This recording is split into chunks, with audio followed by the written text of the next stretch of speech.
It was just simply a free couch from Craigslist. Being broke ain't easy, so a guy's gotta do what a guy's gotta do in this economy. So I had been searching for weeks, scrolling through endless listings, and finally there it was, a seemingly perfect couch, free of charge. Today is my lucky day. So then, looking closer at it, nothing seemed out of the ordinary. Just a cozy piece of furniture for my living room. It fit perfectly with my decor, and I couldn't believe it. Seems Lady Luck's smiling on me today, for sure. The woman who gave it to me seemed nice, normal, even grateful I was taking it off her hands. She mentioned she was moving and couldn't take it with her. We chatted briefly, and she seemed genuinely relieved. But that night, I woke up to whispers, soft, unintelligible whispers coming from the couch. At first, I thought it was just my imagination, maybe the wind outside. By the third night, the whispers grew louder, more distinct. They seemed to be forming words, phrases that sent chills down my spine. Get out of my house. The words were clear now, unmistakable. It felt like someone was right there, in the room with me.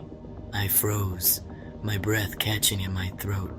I couldn't move, paralyzed by fear. The room felt colder, and the air grew heavy. The next morning I found scratches running up my arms, as if invisible claws had raked across my skin. They stung, and I couldn't explain how they got there. And then, I found it, a note, tucked deep in the cushions. My heart raced as I pulled it out, my hands trembling. It read, "You took my seat, now I'll take yours." The handwriting was jagged, almost frantic. I realized then that this was no ordinary couch. It carried a dark, unsettling history, one that I had unknowingly invited into my home. Guess you could say Lady Luck in this case sucks. I thought I scored the perfect deal. A shared apartment near campus, with a quiet roommate. The place was cozy, the rent was affordable, and it was just a short walk to my classes. Everything seemed ideal, and I couldn't believe my luck.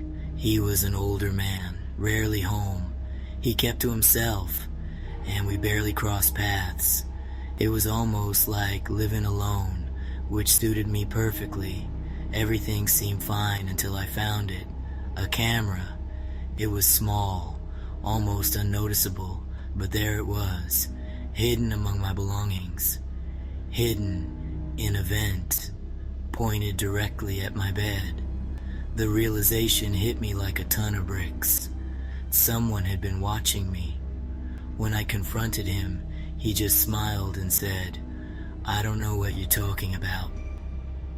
His calm demeanor was unnerving, and I felt a chill run down my spine. That night, I woke up to find him standing over me. His presence was menacing, and I could feel the fear gripping my heart.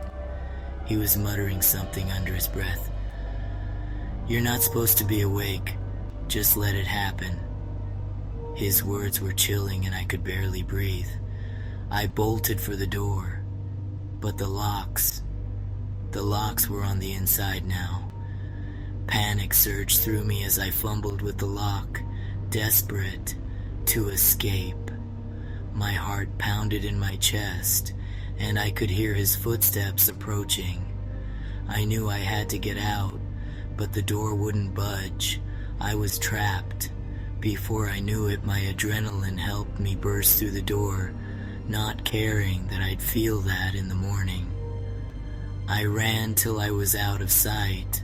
Luckily, I had my phone in my pocket, and before long, the police had arrested that creep. Let that be a lesson in, if you see something that's too good to be true, it usually is. The farmhouse was remote, quiet. It stood alone, surrounded by fields and the occasional rustle of leaves in the wind. The parents barely spoke before leaving me with their 2 kids. They seemed in a hurry, almost anxious to leave. As I tucked them into bed, the youngest whispered, "Don't go in the basement. She doesn't like strangers." His eyes were wide with fear, and his voice barely a whisper.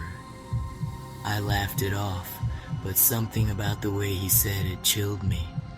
After putting the kids to bed, I double-checked all the locks on the doors and windows. The house felt eerily quiet, and every creak made me jump. Hours later, I heard soft knocking from the basement door. I froze. The sound was faint but unmistakable. I approached the door cautiously, my hand trembling as I reached for the handle. The knocks turned to pounding. Then the lights flickered. The children screamed, and I wasn't sure if it was the pounding or something else that made my knees give out. The air felt thick with dread, and I could feel my heart racing. I glanced at the basement door one last time and saw a shadow moving underneath. Whatever was down there, it wasn't friendly. I grabbed my phone and dialed frantically, hoping the parents would answer. I needed to get out of there, and fast. As I waited for the call to connect, the basement door creaked open slightly. My heart pounded in my chest as I realized I wasn't alone. My instincts kicked in, and I took the kids, who came out of bed to make sure I was all right, and we ran as far as my legs would allow. Me and the parents finally met up, and we went back. But when we reached, there was no one there. Just nothing but a mess. Looked like the Tasmanian devil had its way with this poor house. I explained everything to the parents in what happened, and as a result, needless to say, I haven't went back to babysit over those parts ever again. Last I heard from them, they had moved. It still boggles my head as to what the hell even was that thing. And if I didn't act with the quickness, how I wouldn't be here to tell the tale. It was perfect, vintage, elegant, and affordable, but every time I tried it on, I felt a cold hand on my neck. I ignored it until I saw the bruises, finger-shaped bruises. That night I dreamt of a woman in the dress, screaming as blood poured from her throat. When I woke up, the dress was hanging from my ceiling, dripping with blood. The price tag was still on it. Only now it read, "You paid nothing, but you'll still pay." Threw that dress out immediately after and made sure the garbage man came and took it off my hands. When I came back to that store, it was closed, looked run down and empty as if no one was there to begin with. Did I image this? But then I quickly shrugged it off and went to a store.